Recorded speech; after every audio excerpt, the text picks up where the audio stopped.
It was well past midnight when I finally gave up on trying to sleep. After hours of tossing and turning, I decided to get up and grab a glass of water. The living room lights were still on. That night wasn't just any ordinary night. My brother Casey had sent Paul over to stay with me for a while. When I first heard what had happened to him, it broke my heart. Paul's wife had cheated on him, leaving his life in shambles. After years of marriage, he had been blindsided in the worst possible way. Casey's son was also struggling, unable to cope with the situation. "Jessica, please take him in," Casey had pleaded. "He needs some peace." I didn't know Paul very well, but I understood why he was in such a fragile state. Betrayal like that could crush anyone. Our family had already endured so much loss. My own husband, Jacob, had died suddenly 7 years ago. I was 60 when it happened, and one moment we were planning our dream home, set to be finished within the year, and the next, everything came to a halt. His death turned my world upside down, leaving me alone. For years, I had carried a quiet emptiness inside me. But lately, the loneliness had been hitting harder than ever. Tonight was one of those nights. Are you ready for what comes next? Because this isn't just any story. It's about blurred lines, emotions spiraling out of control, and the unspoken weight of a confession waiting to emerge. Every moment might ignite something deep within you. Emotions you never knew existed, pushing boundaries you didn't realize were there. If this is the kind of story you've been waiting for, hit that subscribe button and turn on notifications. Your support means everything to me. As I made my way to the living room, I saw Paul sitting there, watching a romantic movie on TV. At that moment, my only thought was to make sure Paul found some semblance of peace during his stay. Little did I know, life had something else in store. Things were already unraveling in ways I couldn't have predicted, and it would only take one moment to shift everything. Paul turned toward me, his voice carrying a mix of uncertainty and desperation. "Did I wake you up?" he asked. I stood there in my nightgown, but that didn't matter. I had never felt lonelier than I did in that moment. "No," I replied with a gentle smile. "I just came to get some water." The truth was, I didn't want the night to end just yet. Maybe spending a little time with Paul could make the emptiness less suffocating. Perhaps watching the movie together could bring back a fleeting sense of normalcy, a reminder that peace was still possible. "Come sit, let's watch it together," Paul said, gesturing to the empty spot on the couch beside him. It wasn't a hard decision to make. I wanted even a small reprieve from the loneliness, something to make the night feel a little less hollow. So I sat down next to him. The movie played on, but I couldn't focus on the scenes. Something inside me was stirring, something I couldn't quite understand. Paul's presence, his quiet voice, the nervous energy that surrounded him. It all felt strangely different. As the romantic scenes unfolded on the screen, they reminded me of feelings I thought I had long buried. I turned my head slightly, lost in thought, and accidentally brushed against Paul's arm. I quickly pulled away, panic setting in. "I'm sorry," I stammered, my eyes darting away. "I didn't mean to." Paul was silent for a moment before nodding slightly. "It's okay. Don't worry about it, he said softly. But somehow, the atmosphere between us shifted.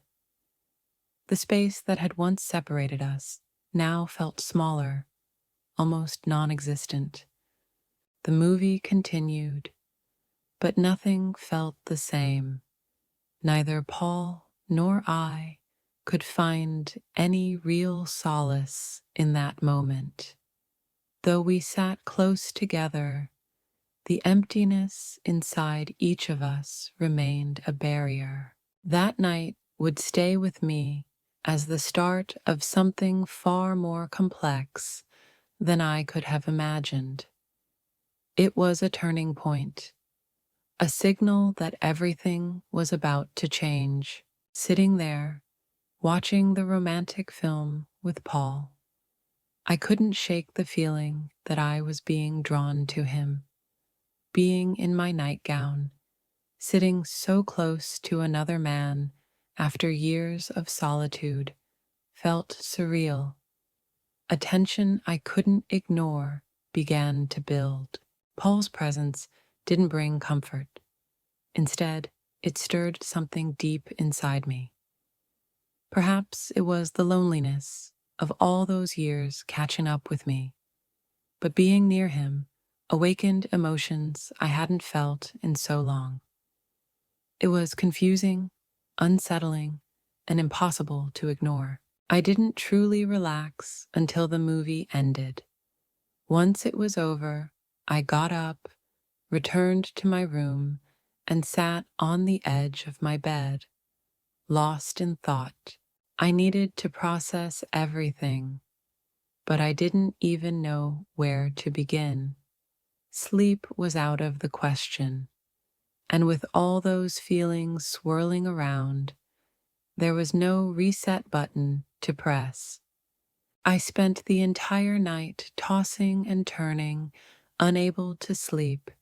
By the time morning arrived, I felt completely drained.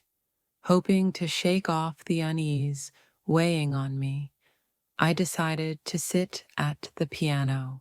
Playing always brought me a sense of peace, a small comfort in the emptiness I had lived with for nearly 7 years. Each morning, I tried to convince myself that life was still normal somehow. The piano felt like an old friend, one that connected me to Jacob. As my fingers glided across the keys, I hoped this morning might bring me some relief too. Then, a sound outside caught my attention. A shadow passed in front of the window. It was Paul, out for an early walk through town. At first, I didn't notice him, but as the melody filled the air, the front door opened and he walked inside. I kept playing, unaware of his presence, until I suddenly spotted him standing silently, watching me. My hands faltered on the keys, and that familiar tension I had been trying to escape came rushing back, stronger than ever. Paul smiled warmly, as though everything in the world was perfectly fine. "That was beautiful," he said. "Thank you. Honestly, that's the best birthday gift I've ever gotten." For a brief moment, excitement coursed through me. The atmosphere in the room shifted when Paul walked in, as if we had stepped into another space entirely. Then he said something in a sincere, calm tone that I wasn't expecting. "I mean it. Watching you play, even for just a few minutes, was the best thing I've experienced in a long time. Did you know I turned 40 today?" His words stirred something deep within me, leaving me momentarily unbalanced. I averted my gaze, trying to process the mix of emotions his compliment had awakened. For the first time in years, I didn't feel so alone. Something was beginning to change. As the morning excitement settled, I found myself looking forward to the evening. Knowing it was Paul's 40th birthday made me want to do something special, something to bring a sense of normalcy to the day. An idea came to mind, and I turned to him. "It's your birthday?" I asked. "Then let's celebrate. How about some wine and cake tonight?" Paul's surprised smile lit up his face. "Well, if you're suggesting it, maybe tonight will actually be fun," he said, a playful glint in his eyes. After a short pause, he added with a teasing grin, "But there's a catch. You have to play the piano for me again. No excuses." Laughing nervously, I tried to shake off the butterflies rising in my chest. "All right," I said, "but only if we open a good bottle of wine and make a proper toast." That simple exchange lingered with me longer than I wanted to admit. I could feel emotions bubbling beneath the surface, but I told myself it was just about creating a normal evening. It was just a birthday, a small celebration, nothing more. Then Paul asked a question so casual, yet so unexpected, that it stopped me in my tracks. With an innocent expression, he said, "How old are you?" "What, 45?" I froze for a moment, caught off guard. I had always tried to feel younger than my age, but hearing such an honest compliment left me flustered. I smiled despite myself. "Oh, not quite," I said, brushing it off. But I couldn't ignore the small thrill his words brought me. Internally, I felt torn, caught between the warmth he was showing me and the storm of emotions I was trying to suppress. By evening, we had opened the wine and settled in to celebrate. As we talked, I felt us growing closer. Paul's attentiveness and the warmth he exuded made me feel at ease. There was something between us, an unspoken connection that seemed to strengthen with each passing moment. A voice inside me urged me to treat this like any other night, to keep it ordinary. But then Paul raised his glass, smiling at me with those lively eyes. "So," he said playfully, "when are you going to play something for me?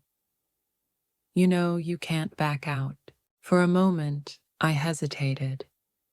Then, taking a deep breath, I said, "All right, let's do it." I sat at the piano, letting the melody flow from my fingers, hoping it would quiet the turmoil within me. But with every note, I felt myself being pulled closer to Paul. The way he listened, the way he seemed to treasure every sound, it felt as if nothing else mattered. What had started as a simple celebration had transformed into something far more meaningful. As I played, my vision blurred. Each note stirred emotions I couldn't quite name. Paul's earlier words echoed faintly in my mind, and I felt like my heart and my thoughts were moving in opposite directions. I became so lost in the music that I didn't even realize when I should stop. My hands instinctively searched for another melody. Then, suddenly, Paul was beside me. He placed his hands gently over mine. "You're an amazing woman," he said, his voice soft and slightly unsteady, "and you play the piano so beautifully."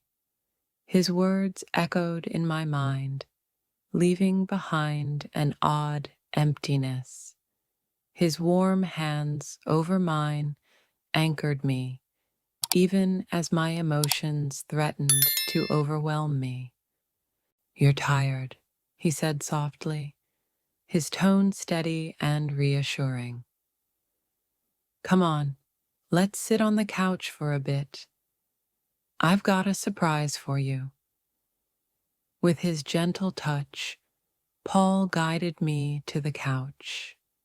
I couldn't quite process what was happening, but the moment felt deeply significant in a way I couldn't ignore. As I sat down, my thoughts were a chaotic mess, refusing to settle. Then Paul returned to the piano. I watched as his fingers moved effortlessly over the keys, and suddenly he began playing a familiar tune. It was my favorite melody, the one I'd cherished for years, the one that stirred something deep inside me every time I heard it. My heart started racing as each note brought back memories I wasn't prepared to confront. I sat there, letting the music fill the room, igniting emotions I couldn't contain. Eventually, I couldn't just sit and listen any longer.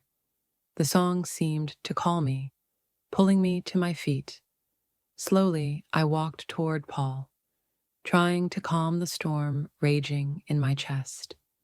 When I finally stood beside him, close enough to touch, I hesitated, unsure of what to do. "You're really talented," I said, my voice shaking as I tried to hide the rapid beat of my heart. "And that's my favorite song." My words hung in the air, carrying the weight of my conflicting emotions. "Who are you, Paul?" I asked softly, my voice barely above a whisper. "You're really getting to me. I've never felt anything like this before." The overwhelming mix of confusion, excitement, fear, and happiness left me speechless. His hands rested gently on my waist, not too firm, but grounding me, keeping me steady. My head was spinning, and I wasn't sure if it was the wine or the flood of emotions surging through me. Without his touch, I wasn't sure I'd still be standing. His eyes met mine, drawing me closer, and the warmth he exuded made me feel secure, even amid the chaos inside me. "You need to rest," he said softly, his voice soothing as he guided me toward the couch. His touch, both comforting and unsettling, lingered even after I sat down. Our eyes met again, and I was at a loss for words. The warmth of his hand on my waist left a mark on the night, making it feel unforgettable in ways I couldn't quite explain. That night on the couch became one of the most thrilling, unforgettable experiences of my life. Everything happened so quickly, leaving me no time to process it before morning arrived. When I opened my eyes, I got up and walked toward the living room. The aroma of fresh coffee pulled me from my half-asleep state. There he was, Paul, standing in the kitchen, shirtless, making coffee. His body, still warm and strong from the night before, was fully on display. The memories of the night rushed back to me, sending a strange sensation through my entire body. My nightgown and underwear were still scattered across the floor, and just the thought of it made me feel a mix of nervousness and excitement. Replaying everything in my mind only added to my confusion. What now? How could I even begin to make sense of it all? One thing was clear. There was a connection between us that I had never experienced before. This night, this moment, felt like the start of something that could change everything. Paul turned from the kitchen and smiled warmly at me, his eyes soft. A thick silence settled between us, heavy with unspoken words. As I stood there watching him, I tried to make sense of my feelings. Everything was a mess, and I had no idea what to do next. I felt caught in the moment, completely swept away, yet aware that something was shifting, a change I couldn't stop. Standing there as Jessica, all I could feel was a mixture of excitement and confusion swirling through me. Since last night, I hadn't been able to make sense of anything. Everything had happened so fast. My clothes were still on the floor, and glancing at them made me close my eyes, shaking my head slightly. It was all so complicated. I couldn't tell what I was thinking, let alone what I was feeling. I quickly headed for the bathroom, needing a shower to clear my head and escape the whirlwind of emotions overwhelming me. My scattered clothes stayed where they were. I didn't care about the mess. All I wanted was to lose myself under the hot water, to escape the chaos, even if only for a little while. After some time, I stepped out of the shower, wrapping myself in a towel. Then the door suddenly opened, and Paul stood there. For a moment, neither of us moved. Our eyes met and locked, the intensity between us freezing time. I didn't know what to do. The emotions in my eyes must have been obvious. I felt completely exposed, vulnerable, yet I couldn't stop the words from spilling out. I don't even know what's happening, I said, my voice trembling slightly. What we're doing, I know it's wrong, but it feels like a dream. Paul took a step closer, his eyes filled with emotions as conflicting as my own. Neither of us knew what to do or say. I opened my mouth to speak, but the words wouldn't come. Your coffee's ready, Paul said finally, his voice unsteady. As my gaze shifted to him, I realized how messy and strangely beautiful everything was. I didn't think about the future. Instead, I let myself live in that moment. Sitting down with my coffee, the confusion in my heart continued to swirl. Sitting with Paul, our eyes met. The weight of what had happened between us lingering in the air. Everything had unfolded so quickly that I could hardly process it. What had we done? What were we feeling? I wanted to speak, to say something that might make sense of it all, but the right words seemed impossible to find. Jessica, Paul began, his voice tense. What we did, it was wrong. I know that. Why did we let this happen? His eyes reflected both guilt and understanding. He knew, just as I did, that things had spiraled far beyond our control. We should regret this, shouldn't we? He continued. We never should have let it happen. There was a heavy silence between us as I tried to untangle my thoughts. Finally, I managed to find my voice. Yeah, maybe, I said quietly. It all happened so fast, but no, it wasn't right. We let things get too complicated, and now, looking back, none of it makes sense. This was a mistake for both of us. Saying it out loud brought a strange mix of emotions. An ache in my chest, but also an odd sense of relief in admitting the truth. Paul didn't say anything right away. He stared at the floor, lost in thought, before looking back up at me. Let's pretend this never happened, Jessica, he said, his tone calm but firm. For both our sakes, we need to leave this behind. Dragging it out won't do us any good, especially with how messy things already are. We need space from each other. Something about his words struck a chord deep inside me. He was right. Continuing down this path would only lead to more pain for us both. Yeah, I replied, taking a deep breath. Maybe this is the best choice. If you leave, maybe that's the solution. It's probably the healthiest thing for both of us. Paul nodded, his expression resolute. I need to do this, he said. It's the right thing for both of us. We sat in silence for a moment, just looking at each other.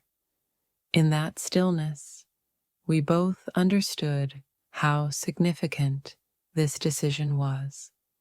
Acknowledging that those dark moments we shared were a mistake felt like the first step toward making things right. Instead of pulling each other deeper into this tangled mess, giving each other the space to heal seemed like the only way forward. I hope you enjoyed my story.